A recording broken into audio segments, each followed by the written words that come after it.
Hey, what's up everybody? Rob here from Ramp Studio Comics. Welcome back. So in today's video, I'm going to walk you through drawing this face. We're going to time lapse it, but what I wanted to do is first start with the finished artwork, talk a little bit about it. So that way, if you decide to work along with this like a project file, you just kind of know what I was thinking before we jump into it.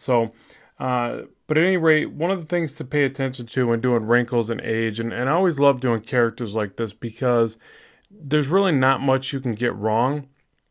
In fact, if you notice here, let me move some of these windows around so I can grab the right tool. If you notice here, the symmetry is pretty poorly constructed here with this character. You see over here, we started with a very base primitive of just a cranial shape and this eye sockets and a little bit bigger nose. I ended up shifting the nose to a different style. At first, I was thinking a downturn. The mouth kind of up close to the nose because I was trying to give that kind of overly puckered look, or the downturned nose will generally bring it closer to the mouth. So you see with some basic primitive shapes, we get the ball rolling, start to fill in some wrinkles, and here you can notice that I've got some real, big symmetry issues. Like if you were to take the ear here over to here, it's going to be a lot higher. This side's a lot higher. So if I draw right over and like this, you see there's some symmetry issues. Likewise, and I actually did this on purpose, but with the eye. So you see this eye is probably a little bit lower, and this one's a different shape. It's a bit smaller. Now, one of the reasons I really think that you can get away with that when doing interesting characters like this and wrinkles and age and things like that, we don't, unfortunately, as we age, we don't symmetrically age, and wrinkles don't just come down evenly on both sides. So if you notice, I purposely did some different shapes as far as the wrinkles go. In fact, I got this side way higher up. Just something I noticed when I study wrinkles, and even the cheekbones, I've got those different. But I'll be honest, I actually like drawing this way. I think it adds a little bit more character. It's more fun because I'm not so particular and going, well, I got to get this just right, and this has got to line up to this, or this isn't going to look right to that. That can be stressful and take the fun out of it sometimes. So sometimes I just like to be creative and just kind of let it fall where it will. Now, obviously, if there's too many things that are really off, then it's just not going to look like a polished drawing, and it's going to look like, you just got to work on some things. So I'm not sure if I nailed it here or not. You could be the judge, but the thing is, like I said, is you can kind of forego a little bit of that because the character is a bit more elderly and aged, and you're getting more of this expressiveness to the line work. So notice I did a lot of line breaks. So even with the shading I added, if you notice, I could have taken the line right through here. And if somebody's really, really elderly, then maybe they'll get a very distinct line all the way down. Start seeing more distinct lines.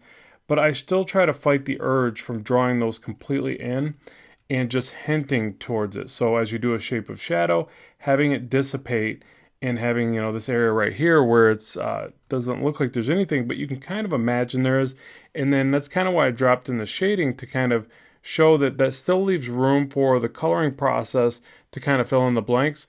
But as you get more confident with drawing, you start to do this anyways, because what happens is that you realize that you can convey a lot and you don't need to draw every line for the viewer. And a lot of times I think it's more interesting when you don't connect every line. It can look too segmented and it starts to take away from the quality of the work.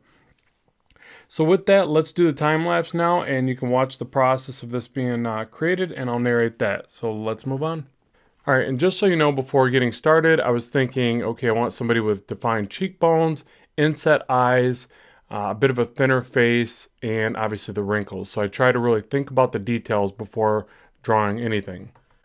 So we're drawing this character out. Notice that I don't use the Andrew Loomis method in this particular one like I teach in a lot of the other videos. And I think I've mentioned this before in other previous videos, that when the character is going to be a bit more interesting and sporadic in design and unsymmetrical, asymmetrical, whatever, then I tend to just kind of throw in the broad strokes. So working big to small, I got in things like the deep eye sockets and the shape of the head, the taperedness down to the chin, the bigger nose. I started with a downturned nose, but then I adjusted it. So by working in that way, I'm going with a bit more caricature-like style, and this can be more fun. It can lend to the creativity and the expressiveness of the character. But generally you're going to get a lot less symmetrical feel to the work as well, which I like. I think, again, it adds to the creativity of it, but you can be the judge of it. So after the broad strokes are in, I can start to detail the work. So just allow yourself some time to get some base information in place.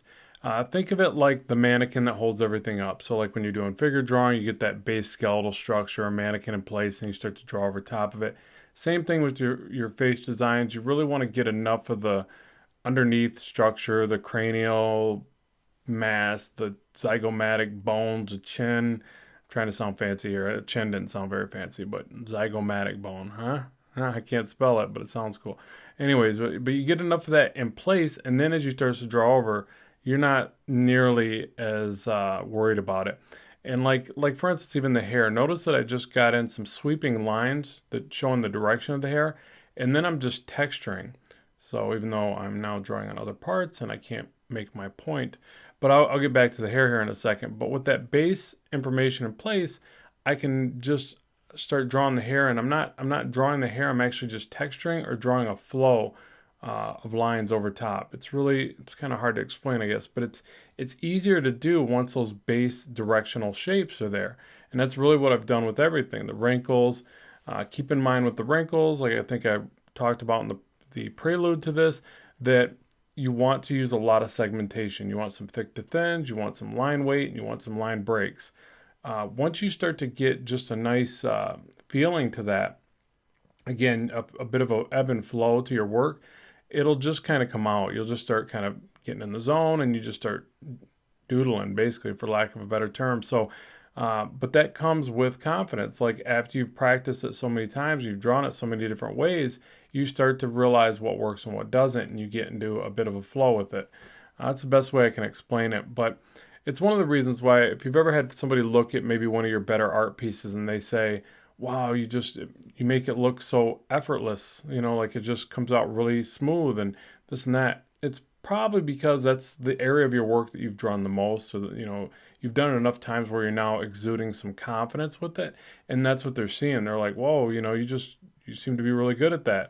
But they never seem to notice or know how many hours and how many laborious times you evaluated that area within your work. So that's really what comes through. Like when you see these artists that are just fantastic and you look at their work and you're just amazed by it, it's just the practice, and it's the part of the confidence that comes through from doing it so many times. It's now becoming easy to them. And once it becomes a little bit easier, it doesn't have to be all through the entire piece. It could be at some point your shading gets easier. At some point you start drawing hair better, whatever. The neat thing is that it just allows you to get into it a little bit more and start to be a bit more lighthearted with the way that you're doing it, having fun with it, which is what it's all about. So it starts to show through in your work. And that's when you start getting real people following your work and checking it out, saying great stuff. It's because they're seeing that you're having a good time with it and you're starting to, again, exude confidence. So I hope you've enjoyed this video. I'd love to know what you think in the comments section below. More videos are on the way, so please subscribe. As always, keep drawing, keep having fun, and I will talk to you soon.